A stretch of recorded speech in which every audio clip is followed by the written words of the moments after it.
This is Andi Purewal for Boxing News. I'm joined by promoter Eddie Hearn here in Leeds. Eddie, good to see you. Back to back we go. Yes. And here we are for a massive fight in the UK. Josh Taylor, Jack Catterall 2.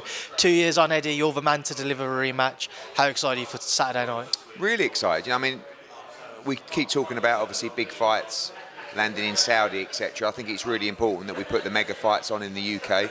I think this is the biggest fight of the year in Britain by some distance so far, and great timing after the undisputed fight, 5v5 next week. And you know, it's a fight that has everything. People talk about the similarities between the rivalries of Froch Groves and Quigg Frampton and Bellew Cleverley and all of these fights, and it feels like that. You know, 11,000 packed into the Leeds Arena, a neutral venue as well, which really shows the attraction of the event. And I expect a great fight, a very important fight for both guys' careers. There's question marks over both men, Eddie. Obviously with Josh, how much more does he have left in the tank? With Jack, he hasn't produced that kind of standout performance since the first Josh Taylor fight. Who do you feel like will show more development since that first outing? I think really they rise to the opponents in front of them. I mean, Jack, I thought looked good against Foley. I thought he looked good against Linares, really. But, you know, they're quite straightforward fights for him. And I think that says a lot about his ability. For Josh Taylor, obviously, defeat to Teofimo Lopez, who's a very good fighter. Is Josh the fighter that he was? Was he ever the fighter that he was, if that makes sense? You know, I mean, sometimes you question loads of different things. There's no doubt that Josh Taylor is a fantastic fighter, undisputed. Where is he right now? You know, and I think when people talk about this being career defining, it really is, because you know when we say about this fight could be career ending or the career's on the line, we only say that because of the level that the guys want to operate at. So the loser of this fight is miles away from fighting for the World Championship or being in a mega fight, and that's where they want to be. Like Josh Taylor and Jack Catterall aren't just going to come back and fight in 10-round fights like and a co-main event somewhere in America. Do you know what I mean? So it's must win, and obviously the bad blood is probably worse than I've ever seen in any fight before. I say that just before the press conference because normally the press conferences are quite tame when there's animosity like this. So, but I think we'll get a different kind of fight this time. I think the first fight was intriguing, very intelligent. I think it'll be more of a firefight this time because I think the atmosphere will be unbelievable, and I think they'll fight off emotion and desperation for victory. Who does fighting off emotion and desperation there Definitely suit better? Jack. Definitely. I mean, Josh is a very I like Josh Taylor. You know, he's got a lot of passion, right? He's a very fiery guy, Scottish, right?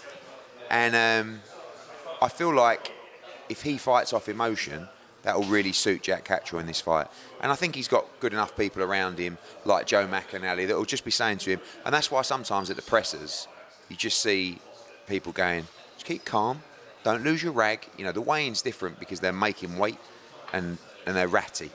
But, you know, I think Josh has probably got to stay composed in this fight.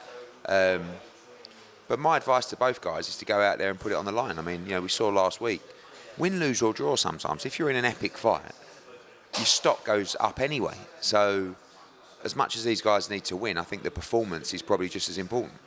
It's taken 2 years to get to the point of a second fight, Eddie, but if, say, Saturday was to be that barn burner, was to be a domestic classic, is there the possibility, the realms of a third fight? Yeah, if Jack Catterall wins. I mean, you know, for Josh Taylor, he's looking to win, finish off the whole, you never won that fight, Jack was robbed, etc.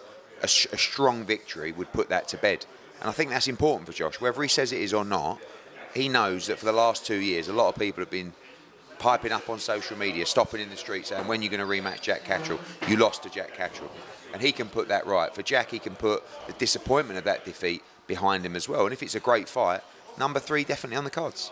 That 140 division is certainly stacked within the matchroom stable. Are you dangling that carrot to Jack saying, come through this away from a potential trilogy? Yeah, I think because of the magnitude of the fight, you know, all around the world on DAZN, sold out in Leeds, ESPN in America, the winner of this fight is going to jump straight into a big fight. Whether that's with one of our guys, Haney, Subriel Matias, Regis Prograis, Richardson Hitchens, obviously Liam Paro's fighting Matias, and you've got Dalton Smith coming through on the fast lane as well. You know, I would like to see Jack fight for the World Championship after this, because this is really important to him, this fight. But of course, in your career, you want to win a World Championship, and he would feel that he should actually already be undisputed champion. Just mentioning Devin Haney there. I've seen Dan Raphael report that Ryan Garcia's B sample has been open now. It's going to be tested. What can you tell me? Do you know anything Nothing yet? at all, no. I mean, all that I know is that we will receive the results of the B sample.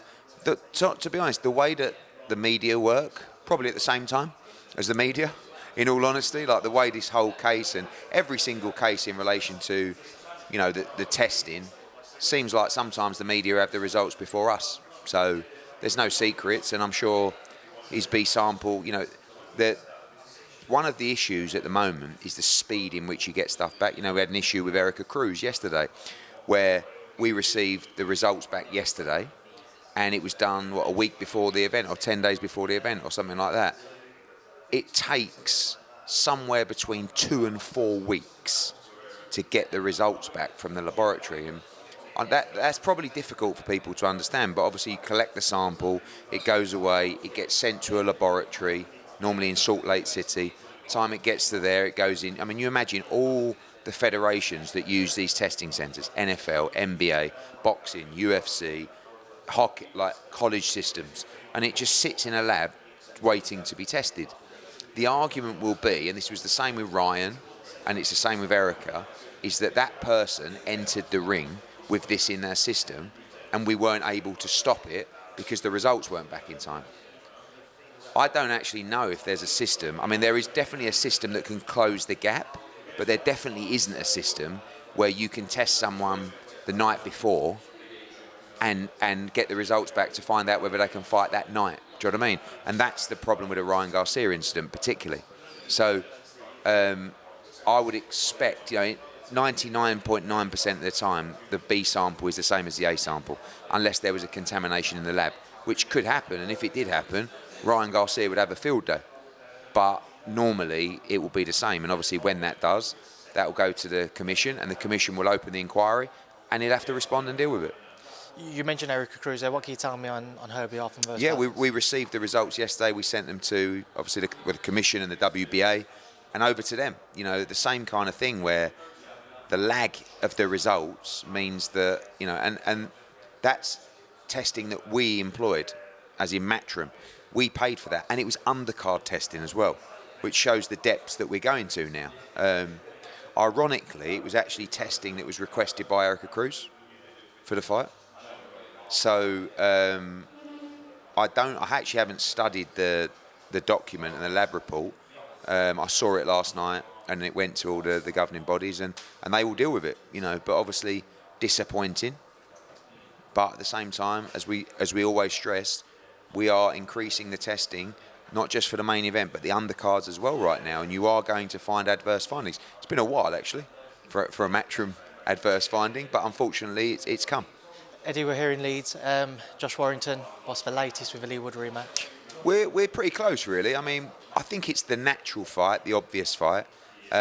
We weren't able to deliver City Ground because Forrest didn't want to move forward with that fight, but we know that it does a huge gate. We've seen with the success of the domestic clashes like Catterall against Taylor, we want to make the fight. And Lee's had a small injury, which, he's hoping to get back in training in 3 or 4 weeks. We're shooting for the end of August. Could be slightly delayed, but I do think that'll be the next fight for both. Talk to me about Fury-Usyk, Eddie. We're a matter of days on now. Undisputed King was crowned from the Ukraine. What did you make of the fight? Great fight. Great fight. Great for boxing. Massive credit and respect to both. Thought they were both very good. I think the discrepancy of opinions of the scorecards is quite interesting, particularly for the first half of the fight. I had Fury controlling the first half of the fight. Thought he was winning 4-2, maybe 5-2 after 7 rounds. Then 8 was an Usyk round, 9 was a huge Usyk round, 10, 11, probably 12, but it was a round that could have gone either way. And I had Usyk winning by 2 points, probably, maybe 1 point. But a lot of people had it much wider. I didn't see anyone that had Fury winning outside of the team, really. But there was a lot of people that felt that actually Usyk won the first half of the fight. I didn't see it like that there. I thought Fury boxed really well, but, I thought Usyk was sensational, as he is. And, the right man definitely won. The 10-8 round, Eddie, a lot of people felt that maybe it could have been stopped there. What did you make? Yeah, one of the arguments is, in an undisputed fight, you like to give a fighter every opportunity. Some people argue that and say, no, it should be the same in any fight. I'm not actually sure that's the case. For me, I don't have a problem with the 8 count. I mean, it baffles me that even some fighters don't know that you can have a count when you're held up by the ropes. It wasn't a standing 8. That's not allowed by the British Boxing Board of Control, but it was a count. I think that I don't mind the move by Mark Nelson. I felt like it was all a bit slow. But also, to the defence of Mark Nelson, he's not worrying about getting them back together as quickly as possible. He's worrying about the safety of the fighter. So he's going to take all the time that he needs to make the correct decision to see whether Fury should continue. So he took his time, and obviously when they went to bring them together, the bell went. So I don't actually mind the referee's play there. I feel like a lot of referees would have stopped the fight. I feel like in the UK, that would have almost certainly been stopped. And I don't think that that's necessarily a bad thing, but I think in a fight of that magnitude, and especially looking at the power of recoveries of Tyson Fury, how he come back for the 10th round, you know, didn't win the round, but I felt like the fight was over. So I think looking at how he come out, and I know you can't judge that at the time, I actually think the referee made the right decision. There's been a lot of talk about the corner team of Tyson Fury, of Sugar Hill, Andy Lee and Mr. Big John Fury in the corner. What did you make of all the voices there? I mean, look, too many cooks spoil the broth is the saying, isn't it? I think that, for me, a fighter needs one voice and someone that can look them in the eye and who they trust implicitly. And I think Tyson Fury does trust Sugar Hill. Andy Lee is a fantastic trainer. I think he's an unbelievable addition to the team. You know, John's his dad. I'm sure he helps in many different ways. It's difficult, isn't it? In the moment of madness like that, everyone's emotional. No one's really keeping a calm head. So, yeah, I don't think it really helped the matter. But it's difficult. You know, we always look after the fact, don't we, and say, oh, that wasn't... But you imagine at the time, you know, your son's in there, you're trying to probably got mixed opinions. I mean, I think they felt that they had the fight in the bag. You were sat there next to Anthony Joshua and Cristiano Ronaldo. Not too concerned with what Ronaldo had to say, but with Anthony Joshua, what did he have to say about the fight? Yeah, he thought Usyk won the fight. Not comfortably, but, you know, clearly. He enjoyed it. You know, he thought it was a great fight. He felt that Usyk would win the fight on points. He was right. I don't think any of us expected the fight that we saw. But as I said, credit to both men. I know you've said previously about Anthony Joshua potentially stepping in to face one of Tyson Fury, Oleksandr Usyk next if Turki was to permit that. Given how good of a fight that was, do you think it's less likely now, or does it depend on the injuries? Yeah, I think the rematch is huge. You know, as is Fury against AJ, but I think if I'm Tyson Fury, I want to exercise that rematch. I want another shot at Usyk. I'm not sure whether he can beat him, but he was very competitive in the fight, so why not? And, you know, it was an amazing event in Riyadh, and I think a rematch would be huge. Would AJ be able to step in, or is he still the plan for September? He can step in and fight anybody. But obviously, if the rematch takes place, it'd be very likely that AJ fights the winner of Hrgovic-Dubois next week. But we'll see what happens. Anything's possible. Just quickly, Eddie, you had two fighters on that undercard. Obviously, Joe Cordina falling short against Santa Kakachi. What can you tell me about that fight? Yeah, I thought, you know, I didn't think Joe performed very well, to be honest with you. But, look, I don't want to take away from the victory of Kakachi, but he clearly hit him after the break in the third round. Joe, I don't think really ever recovered, but Kakachi was brilliant. He never let him off the hook once. He looked massive in the ring. He jumped all over him, and I think Joe's days at 130 are probably done. So moving to 135 for the big fights, and congratulations to Kakachi. It's a fantastic victory. And Joao Pataya coming through Maris Breedis once again. Yeah, you know, he was a bit disappointed with his performance, but at the same time, Breedis for me is number 2 cruiserweight in the world. So I don't see how you can be disappointed with winning the fight unanimously. The last 3 rounds were treacherous. You know, he got buzzed, he got head-butted, he broke his nose, and Breedis is tough as old rope, you know. So good fight, good competitive fight, and now Jai's got to move on and try and unify. Very quickly, Shabazz Masoud going to boxing on a Queensbury show as well. That's Yeah, really pleased to get that fight done. I mean, obviously tomorrow, Saturday night, we've got Ellis Zorro fighting Chev. It's another Queensbury v Matchroom link up, and obviously Shabazz Masoud, they offered us the fight with Liam Davies. I think he can win that fight. I think Liam Davies is a very good fighter, but I think it's a great fight. And obviously with the new relationship, we were able to get it done easily. And there's plenty of other ones we're working on as well. Just to leave one final one, Joyce, Derek Chisora was announced today. I've asked you plenty of times whether or not Derek should retire. That fight's been made. What's been your thoughts on it? You know, I get the arguments. I mean, Derek's going to make his own decisions.